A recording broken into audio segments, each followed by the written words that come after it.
नमस्कार, मी प्रणिता बोरसे. आपण पाहत आहात TV9 मराठी. बुलेटिन मध्ये पाहूयात सुपरफास्ट 50 बातम्या. महाविकास आघाडीचे उमेदवार अनंत गीतेंच्या प्रचारार्थ आज उद्धव ठाकरेंची सभा. अलिबागमध्ये दुपारी 2 वाजता ठाकरेंची सभा होणार. बारामतीत शरद पवार गटाची आज दुपारी 1 वाजता सांगता सभा. मोरेगाव रोडवरील क्रिकेट मैदानावर सभेचं आयोजन. शरद पवार, सुप्रिया सुळे, रोहित पवारांसह शरद पवार गटाचे नेते उपस्थित राहणार. पुण्याच्या भोरमध्ये सुनेत्रा पवारांच्या प्रचारार्थ अजित पवारांची जाहीर सभा. शिवाजी विद्यालयाच्या मैदानावर अजितदादांची सभा होणार. कोल्हापुरात मुख्यमंत्री एकनाथ शिंदेंची आज बाईक रॅली. दसरा चौकातून मुख्यमंत्र्यांच्या बाईक रॅलीला सुरुवात होणार. पुण्याच्या भोरमध्ये सुप्रिया सुळेंच्या प्रचाराची सांगता सभा होणार. शरद पवार, नाना पटोले, अमोल कोल्हेंसह महाविकास आघाडीचे पदाधिकारी उपस्थित राहणार.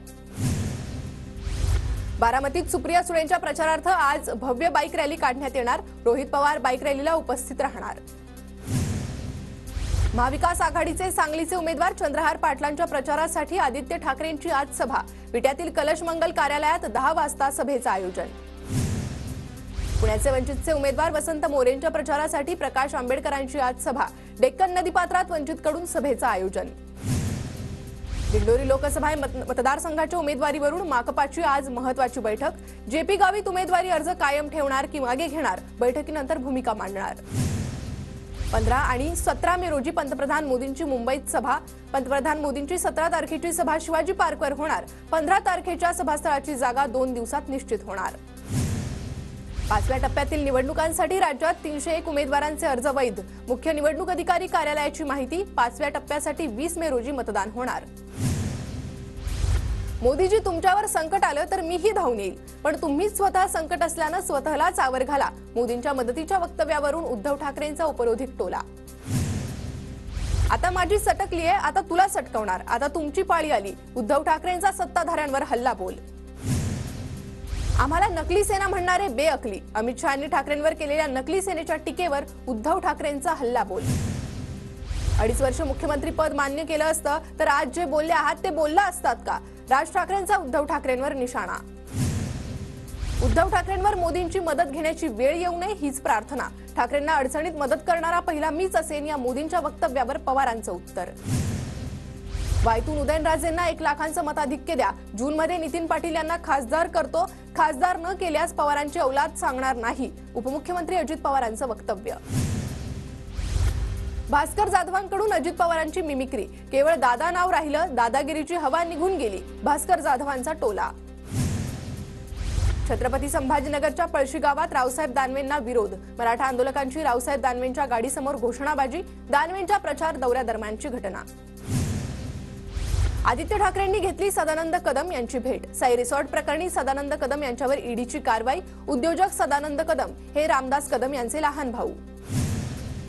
पालघरमध्ये 4 जणांचे उमेदवारी अर्ज बाद. छाननीनंतर 4 उमेदवारांची 5 नामनिर्देशन पत्र अपात्र तर 21 नामनिर्देशन पत्र पात्र ठरवण्यात आली. ठाणे जिल्ह्यातून 91 अर्ज वैध. भिवंडीत सर्वाधिक 36, कल्याणमध्ये 30 आणि ठाण्यात 25 उमेदवार निवडणुकीच्या रिंगणात. राज्याच्या किनारपट्टी भागासह सोलापूर, बीड, लातूर आणि धाराशिवला आज उष्णतेचा येलो अलर्ट तर मध्य महाराष्ट्र आणि मराठवाड्यात उष्णतेच्या लाटेचा इशारा. विदर्भ, मराठवाड्यात पुढील आठवड्यात पावसाचा इशारा तर सध्या या भागांमध्ये 1.5 ते 2 अंश सेल्सिअसनं तापमान वाढ. शनिवारी अकोल्यात सर्वाधिक 44.3 अंश तापमानाची नोंद.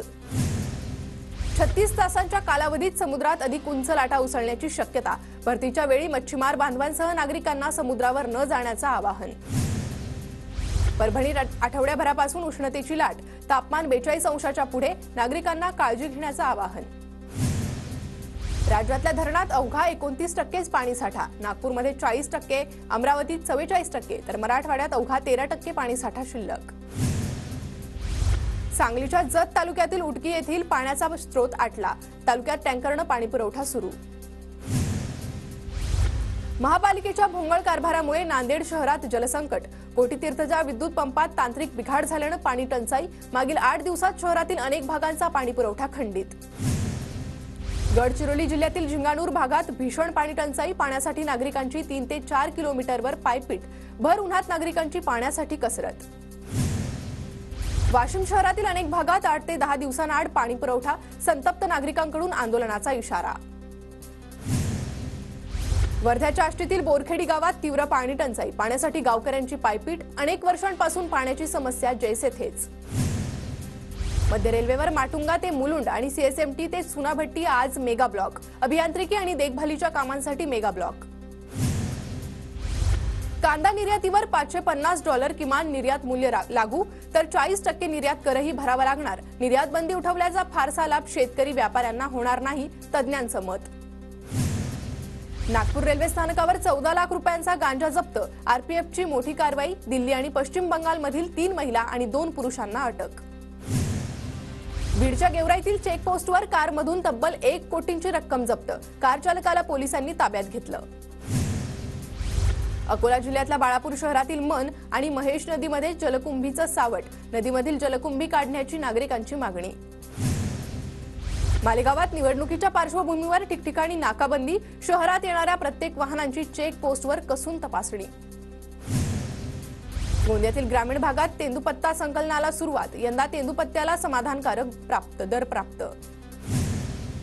पुण्याच्या कात्रज डेअरीच्या उत्पादनांना मागणी वाढती, दररोज सरासरी 7.5 टन आईस्क्रीम, 6 टन दही आणि 45,000 लिटर ताकाची विक्री. अध्यक्ष भगवान पासलकरांची माहिती.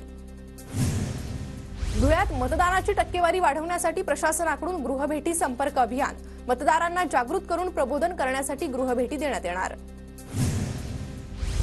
जळगावमध्ये होम वोटिंग सुविधेअंतर्गत 847 लोकांनी बजावला मतदानाचा हक्क. आरोग्य विभागाने होम वोटिंगसाठी 1504 मतदारांना ठरवलं होतं पात्र. नंदुरबार जिल्ह्यातील 1412 मतदान केंद्रावर एसटी महामंडळाच्या बसेस मतदान यंत्र पोहोचवणार. एसटीकडून निवडणुकीसाठी 111 बस गाड्या आरक्षित. साताऱ्यात मतदानाचा टक्का वाढवण्यासाठी प्रशासनाकडून कराड शहरासह परिसरात बाईक रॅली, बाईक रॅलीच्या माध्यमातून मतदान जनजागृती. पालघरमध्ये मतदान जनजागृतीसाठी भव्य महिला बाईक रॅलीचं आयोजन, लोकसभेच्या पार्श्वभूमीवर मतदान जागृती. वाशिममध्ये बाजारात दाखल झाल्यानंतर विक्रमी दर मिळालेल्या हळदीच्या दरात आता काही अंशी घसरण. हळदीचे भाव 17,200 रुपयांवरून 16,800 रुपयांवर घसरले. जळगावात खंडेराव महाराजांच्या यात्रेनिमित्त 12 गाड्या ओढण्याची जुनी परंपरा. रमेश धनगर यांना यंदा 12 गाड्या ओढण्याचा मान, कार्यक्रमाला भाविकांची गर्दी.